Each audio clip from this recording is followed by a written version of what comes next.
আপনাদেরকে শুভেচ্ছা জানাচ্ছি। আমরা অপোজিটে দেখতে পাচ্ছি ঢাকা মেট্রোপলিটন পুলিশের সুসজ্জিত অশ্বারোহী দল। আপনাদেরকে শুভেচ্ছা জানাচ্ছি। ঢাকা মেট্রোপলিটন পুলিশের সুসজ্জিত অশ্বারোহী দল আপনাদেরকে স্বাগত জানাচ্ছি। শুভ নববর্ষ, শুভ নববর্ষ। ঢাকা মেট্রোপলিটন পুলিশের অশ্বারোহী দল আপনাদেরকে নববর্ষের শুভেচ্ছা।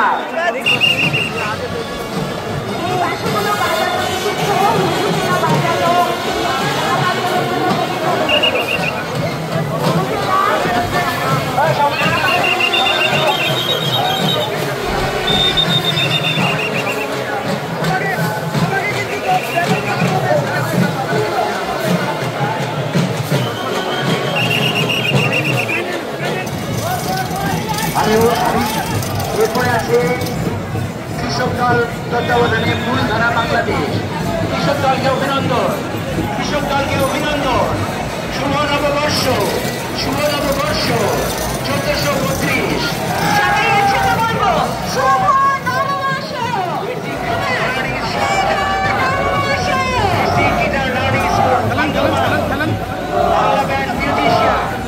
বাংলা ব্যান্ড মিউজিশিয়ান শুভেচ্ছা। শুভ নববর্ষ, শুভ নববর্ষ।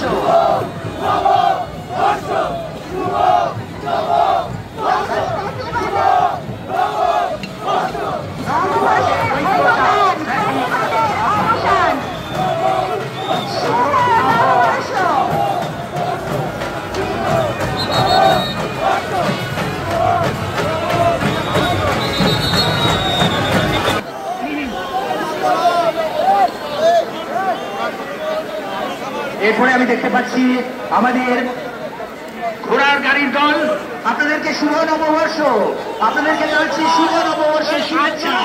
শুভ নববর্ষের 1432। দেখতে পাচ্ছেন যে আসলে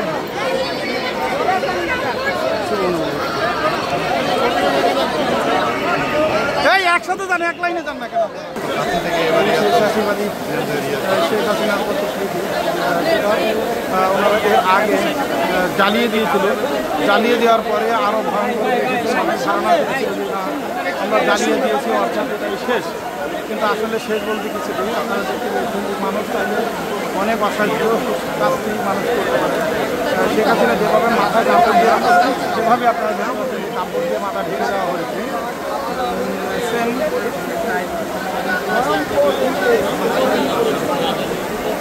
পুড়িয়ে দেওয়ার পর আরও ভয়ঙ্কর এই প্রতিনিধি করেছে। আপনারা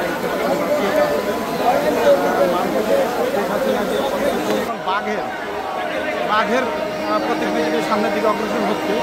এবার সেটা আমরা আপনাদের দেখানোর চেষ্টা করবো। আবার মাঝখানে দেখতেছি ময়ূর নাকি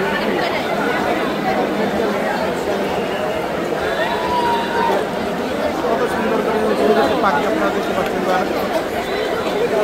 বর্ষবরণ আনন্দ শোভাযাত্রার সামনের দিকে যারা চলে গেছেন বিএসসির দিকে এখন বাংলাদেশের রয়্যাল বেঙ্গল টাইগার বাঘের একটি প্রতিকৃতি সামনের দিকে অগ্রসর হচ্ছে। আপনার দেখতে পাচ্ছেন খেলা গাড়িতে তুলে উপরে দিকে নেওয়া হয়েছে। এবার আসেন ইলিশ মাছ, বাংলাদেশের জাতীয় মাছ। এই মাছটা ছিল শেখ হাসিনার প্রতিকৃতির সাথে। সুতরাং শেখ হাসিনার প্রতিকৃতি যখন জ্বালিয়ে দেওয়া হয় তখন এই মাছটায় কিছুটা আগুনের আঁচ লেগে গেছে, যার ধরুন মাছটা ভাজা হয়ে গেছে বলে মনে হচ্ছে। কালো কালো রং ধারণ করেছে। আপনারা দেখতে পাচ্ছেন যে কত বড় ইলিশ মাছ। তারপর আমরা দেখতে পাচ্ছি বিভিন্ন ধরনের পাখি, ঈগল পাখি, আরও অনেক কিছু মানুষ নিয়ে এরপর বাঘের স্ট্রাকচার নিয়ে এগিয়ে যাচ্ছে, বাঘের স্ট্রাকচার নিয়ে এগিয়ে যাচ্ছে আমাদের লোকোমোটিভ বাঘ। আমরা বীরের জাতি, আমাদের এই বাঘ ফ্যাসিবাদকে তাড়িয়ে নিয়ে যাচ্ছে। আমাদের এই বাঘ ফ্যাসিবাদকে তাড়িয়ে নিয়ে যাচ্ছে। দেখুন ফ্যাসিবাদকে তাড়িয়ে দিয়েছে বাংলাদেশ থেকে আমাদের এই বাঘ, এই বীর সেনানী, আমাদের ছাত্র জনতা যারা পুলিশের সামনে বুক পেতে গিয়েছিল, যারা জীবন দিয়েছে, তাদের প্রতি আমাদের কৃতজ্ঞতা। এরপরে আছে জাতীয় মাছ ইলিশ, এরপরে আছে জাতীয় মাছ ইলিশ, এগিয়ে যাচ্ছে ইলিশ। ইলিশের পরে আমরা দেখতে পাচ্ছি শান্তির পায়রা, শান্তির পায়রা, মুসলিম, হিন্দু, বৌদ্ধ, খ্রিস্টান, বিভিন্ন জাতিগোষ্ঠী এগিয়ে যাচ্ছে ধীরে ধীরে। আমি দেখতে পাচ্ছি একটি পাখা, ভুলো না আমায়, আমাদের লোকোমোটিভ, ভুলো না আমায়, আমাদের সেই ছোটবেলার মা বোনদের হাতে বানানো তাল পাতার পাখা, ভুলো না আমায়। এরপর দেখতে পাচ্ছি আমাদের একটি পালকি, আমাদের একটি পালকি দেখতে পাচ্ছি, এগিয়ে চলছে পালকি, গ্রাম বাংলার ঐতিহ্যবাহী পালকি, এগিয়ে যাচ্ছে পালকি, আমাদের এই পালকি এগিয়ে যাচ্ছে, অত্যন্ত চমৎকার ভাবে এগিয়ে যাচ্ছে আমাদের। এরপরে জুলাই আন্দোলনের মুগ্ধর, জুলাই আন্দোলনের মুগ্ধর পানির বোতল, মুগ্ধ যে পানি নিয়ে চিৎকার করছিল পানি লাগবে পানি, সেই পানির বোতল নিয়ে এগিয়ে যাচ্ছে এই মোটিভ, পানির বোতল নিয়ে এগিয়ে যাচ্ছে, পানির বোতল নিয়ে এগিয়ে যাচ্ছে মুগ্ধর পানির বোতল, যেখানে ছাত্র জনতা আবার বৃদ্ধ বনিতা এই পানির জন্য, পানির যারা ছাত্র জনতা এই ফাঁসিস্টের বিরুদ্ধে যুদ্ধ করেছিল সেই পানি নিয়ে সবাই আগে এসেছিল। সেই পানিতে গিয়ে আমাদের শহীদ হয়েছে, নিহত হয়েছে সেই পানির বোতল। এরপর আসছে 36 জুলাই, 36 জুলাই এগিয়ে যাচ্ছে, 36 জুলাই আমরা স্মরণ করছি 36 জুলাইকে।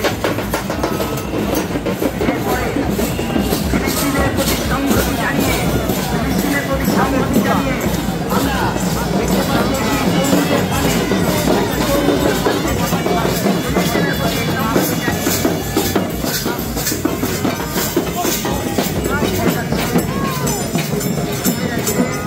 এরপর আসছে পটচিত্র, 120 দৈর্ঘ্য পটচিত্র, 120 দৈর্ঘ্য পটচিত্র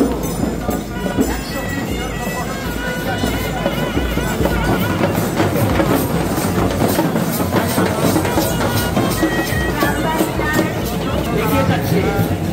এরপর আছে কবিতা পরিষদ, কবিতা, জাতীয় কবিতা পরিষদ, এরপরে আছে জাতীয় কবিতা পরিষদ, তারপর আছে Bangla band musician, Bangla band musician আসছে, আপনাদের শুভেচ্ছা জানাচ্ছি, অভিনন্দন জানাচ্ছি, আপনাদেরকে শুভ নববর্ষ জানাচ্ছি। বাংলা ব্যান্ড মিউজিশিয়ান, তারপরে আসে basic guitar learning school Bandarban, basic guitar learning school Bandarban.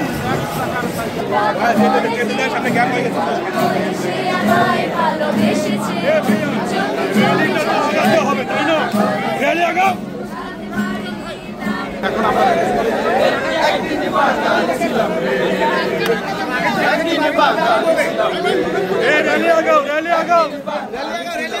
দর্শক, আমি কৃষক পেয়ে গিয়েছি, বাংলার কৃষকরা যাদের আমাদের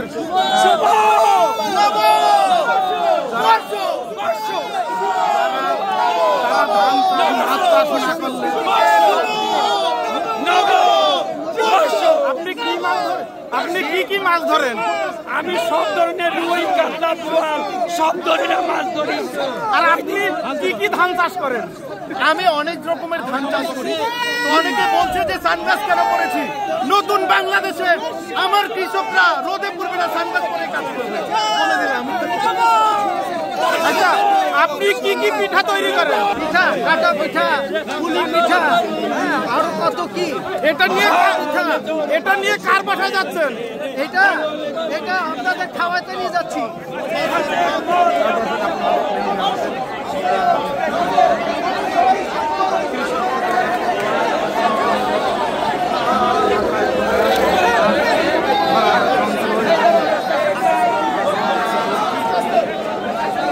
আপনি কি ধান ঝাড়তে পারেন?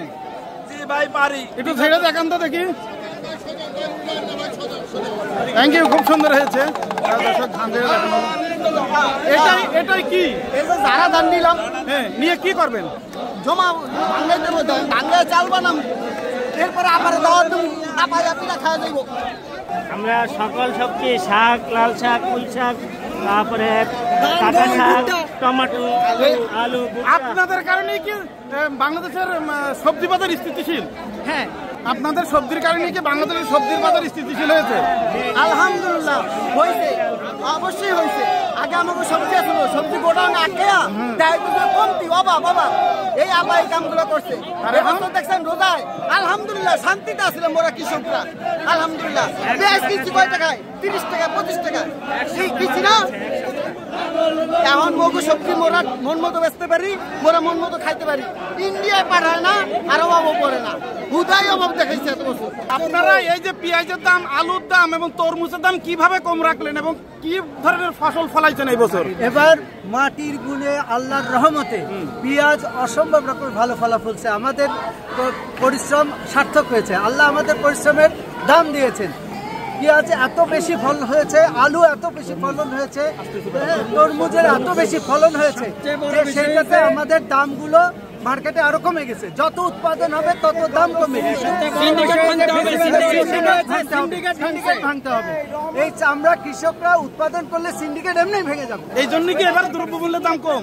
এক্স্যাক্টলি। এবং সঠিক কৃষকদের কারণে, মানে আপনাদের কারণে আমাদের দ্রব্যমূল্যের দাম কম। আচ্ছা, আমি আপনার কাছে জানতে চাচ্ছি, আপনারা যেই কৃষি কাজ করে যে সমস্ত ফসলগুলো ফলাইছেন, যেই দামটা আপনারা পাচ্ছেন, মানে আপনারা কৃষকরা, ওতে আপনারা সন্তুষ্ট কিনা? হ্যাঁ আলহামদুলিল্লাহ। এই বছরে আমরা যে দাম পেয়েছেন করছি এবং আমরা আমাদের কাঙ্ক্ষিত যে আশাটা ছিল আমরা পরিপূর্ণভাবে সেটা পেয়েছি। এবং সবচেয়ে বড় কথা হচ্ছে এতদিন সব রহমত ছিল, কিন্তু একটা ভালো দোয়া ছিল, সেটা হচ্ছে স্বৈরাচার পতন হয়েছে আলহামদুলিল্লাহ। এখন সব কিছুতেই আলহামদুলিল্লাহ। কেন স্বৈরাচার পতনে কি কৃষকরা যুক্ত ছিল কিনা? অবশ্যই কৃষক যুক্ত ছিল, অবশ্যই কৃষকরা, কৃষক জনতা, ছাত্র জনতা সবাই যুক্ত ছিল। আজকে দ্রব্যমূল্য দ্রব্যমূল্য সহনশীল পর্যায়ে আসার পিছনে আমাদের যেমন কৃষি পণ্য উৎপাদনের একটা ভূমিকা আছে, তার চেয়ে বড় ভূমিকা হলো যে ফেসিবাদের পতন হয়েছে। ফেসিবাদের পতনের মাধ্যমে বাংলাদেশে যে সিন্ডিকেট ছিল, এই সিন্ডিকেট ভাঙারও একটা বড় অবদান রেখেছে। আমরা সামনের দিকে আর কোনো ফেসিবাদের উত্থান আমরা চাই না। আমরা চাই কৃষি খাতে সরকারের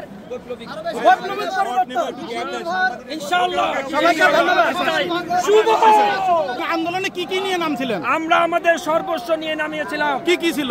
আমরা এখানে আমাদের প্রথমত কোদাল ছিল, বাঁশের লাঠি ছিল, অন্যতম হাতিয়ার আমাদের কৃষকদের। আমরা সেটা নিয়ে আমরা রাজপথে নেমেছিলাম এবং সারা বাংলাদেশের মানুষ আমাদের সেই ডাকা সাড়া দিয়েছিল। এবং এই প্রেসিডেন্ট, এই হাসিনা, খুনি হাসিনাকে দাঁড়িয়ে দিতে আমরা সবাই মাঝখানে পড়ে গেছি ভাই, আমি মাঝখানে পড়ে গেছি ভাই, আমি একটু সামনে যাই। এই হাড়ে কি রস নাকি? খেজুরের রস অরিজিনাল না নকল? আসল। কোন জায়গার এই খেজুরের রস? এটা আমাদের হচ্ছে কৃষকের। চুরি করে আনছেন নিশ্চিত, কথা বলতে পারে না ভাই। এই খেজুর রস কোথাকার? এই খেজুর রস হচ্ছে আমাদের একদম যশোরের, একদম খাঁটি খেজুর গাছের থেকে কাঠ বানানো, আজকে সকালে কাটা হয়েছে। যশোরের রস। এর ভিতরে কি একটু পানি দিচ্ছেন না? এদিকে দেন, আমি বলি এর ভিতর কি আছে। আচ্ছা বলেন কি আছে। এটা হচ্ছে একদম আমাদের কৃষকদের খাঁটি খেজুরের রস, এখানে কোনো ভেজাল নেই। এটা বলা চলে একদম নির্ভেজাল, এটা একদম নির্ভেজাল খেজুরের রস আপনারা দেখতে পাচ্ছেন। এবং আমরা যে আজকে কৃষকরা আসছি শুভ নববর্ষ পালন করার জন্য, আমরা আজকে গর্বিত। আমরা কৃষক সমাজ এই শুভ নববর্ষে আসতে পেরেছি। আমরা চাষাবাদ করি বলেই আপনারা খেতে পারেন, সর্বোপরি একটাই কথা। এবং আমরা যে কৃষকরা আজকে দেখতে পাচ্ছেন আমাদের গেঞ্জি, গামছা থেকে শুরু। আর কিছু দেখাবেন নাকি? নিচে কিছু আছে নাকি? না,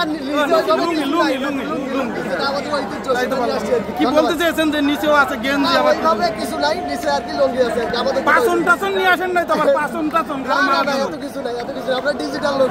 আপনারা যে কৃষকরা, ওই যে শেখ হাসিনার প্রতিকৃতি থেকে কার কেমন লেগেছে একটু সংক্ষেপে যদি বলতেন। অসাধারণ লেগেছে। তারা দোসররা যে প্রথম মূর্তিটা পুড়ে দিয়েছে, মানে তার যে কি বলে অবয়বটা, রাক্ষসের যে অবয়বটা পুড়ে দিয়েছে, সেকেন্ডটা যেটা হয়েছে এটা অসাধারণ হয়েছে। মানে একদিনেই যে করা যায়, একদিনেই যে এরকম একটা দানবের মূর্তি তৈরি করা যায়, অসাধারণ হয়েছে, অসাধারণ। মানে পোড়ায় দেওয়ার পরে আরো ভয়ঙ্কর রূপে ফিরে এসেছে শেখ হাসিনা। না, শেখ হাসিনা আসেনি। শেখ হাসিনা এই বাংলাদেশের জীবনেও আসতে পারবে না। ফিরে আসছে দানব শেখ হাসিনা। ধন্যবাদ, ধন্যবাদ। প্রতিকৃতি এরপর আসছে 36 জুলাই, 2024 জুলাই, এগিয়ে যাচ্ছেন 36 জুলাই। আমরা স্মরণ